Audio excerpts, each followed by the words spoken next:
الاتحاد المغربي لكرة القدم فوزي لقجع بفتح تحقيق لتحديد هوية الأشخاص الذين تبنوا حملة واسعة من الانتقادات ضده عبر مواقع التواصل الاجتماعي.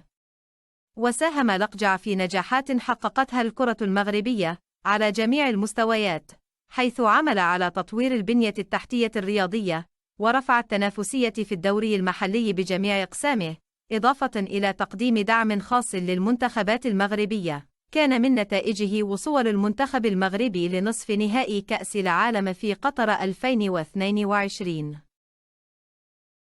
اعترف الناخب الوطني السابق ومدرب المنتخب السعودي حالياً هيرفي رونار أن الإنجازات الكبيرة والتاريخية التي حققتها الكرة المغربية خلال السنوات الأخيرة يعود الفضل فيها لرئيس الجامعة فوزي لقجع. وقال رونار في برنامج حواري على قناة إيفواري أنه لولا فوزي لقجع لما رأينا المغرب يحتل المرتبة الأولى على الصعيد الإفريقي، وكذا وتقدمه على المستوى العالمي ليحتل بذلك التصنيف 11 على الصعيد العالمي. وتابع المدرب الفرنسي حديثه بالقول أن لقجع رجل يخدم وطنه بكل حب وصدق، مضيفا أنه يتمنى أن يرى كل الدول الإفريقية تمتلك رجل مثله.